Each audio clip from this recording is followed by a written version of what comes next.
Good morning বন্ধুরা, সকলে কেমন আছো? আশা করি সকলে ভালো আছো, সুস্থ আছো। আমিও ভালো আছি, সুস্থ আছি। তো দেখো, আজকে সকালটা শুরু করলাম এক তিতা দিয়ে, করলার জুস দিয়ে। তো যাই হোক, দেখো করলার জুস খেয়ে নিলাম, সকালে স্বাস্থ্যের জন্য ভালো।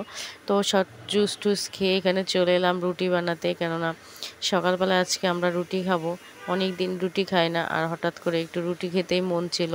তো মেয়েও বললো, মা রুটি বানাও। আর সকালে একটু ভারী নাস্তা করলে ভালো লাগে, কিন্তু আমাদের ঘরে একটু ভারী নাস্তা খুব, আমার হাজব্যান্ডও খেতে চায় না ভারী নাস্তা। তো যাই হোক, আমি রুটিটা বানিয়ে নিচ্ছি। তো দেখো, এই যে আমি রুটিটা ভাজছি, একদিকে বানাচ্ছি আর একদিকে ভাজছি, আর অন্য চুলায় বসিয়েছি পেঁপের তরকারি। তো সকালে আজকে পেঁপের তরকারি দিয়ে আমরা সকালের নাস্তাটা করব, আর আমি রুটিগুলা বানাচ্ছি। দেখো রুটিগুলা ফুলছে, মনটা সত্যি ভালো লাগছে। আর রুটি বানালে রুটি যদি এভাবে প্রত্যেকটা রুটি যদি এরকম ফোলে, তাহলে রুটি বানার এনার্জিটাই আর কি বেড়ে যায়। তো আমারও সেটাই হলো, আমি যে কটা রুটি বানিয়েছি সবগুলা রুটি একদম ফুলে টুসটুসু হয়ে গেছে।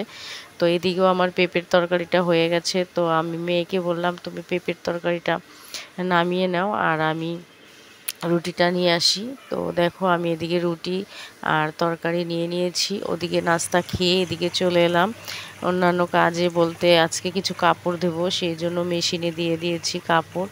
তো কাপড়গুলো ধুতে দিয়ে আমি আবার ওদিকে রান্নার দিকেও যাব।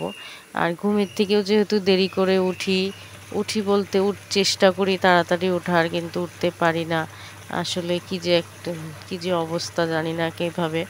তো যাই হোক, ওদিকে কাপড় চোপড় ধুয়ে আবার হাজবেন্ডে পাঠিয়েছিলাম বাজারে। সে বাজার থেকে আসার সময় নিয়ে এসেছে এই যে ছোট ছোট পানিপুরি। তো এই পানিপুরিগুলো আর কি খাচ্ছি সবাই মিলে।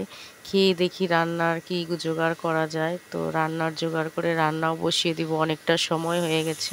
তো আজকে নিরামিষই রান্না করব, সেজন্য এই যে কাঁঠালের বিচি দিয়ে পটল দিয়ে।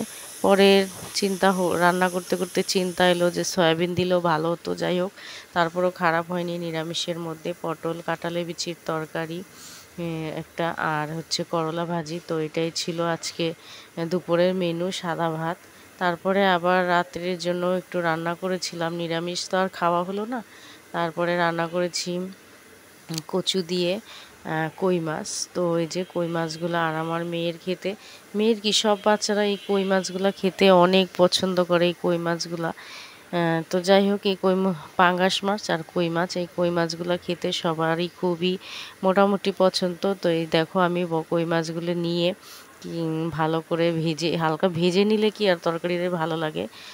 তো এই যে, তো রাত্রের জন্য রান্না করে রাখছি, যেহেতু দোকানে যাব। আর এদিকে করব, দেখি আর কিছু করতে পারি কিনা। তো তো যাই হোক, দেখো এটা পরে রাত্রের জন্য রান্না করে রাখলাম, কেন রাত্রে এসে আর মন চায় না রান্না করতে। আর যদি ভাত খাবে, আর যদি আবার রাতে রুটি বানাইতে হয় রুটি বানাবো, কারণ কিছু করার নেই। দোকান থেকে আসলে আর শরীরে সয় না। মেয়েও অনেক হেল্প করে, মেয়ে তো সারাদিন আমাকে অনেক কাজে হেল্প করে, কিন্তু ছোট মানুষ, ও কীভাবে রুটি বানাবে, সেজন্য ওকেও বলি না। কিন্তু যখন পারি, আমার হাজব্যান্ড অনেক বুঝে, যখন পারি তখন সে বানায়, আর না হলে মুড়ি তরকারি খাই।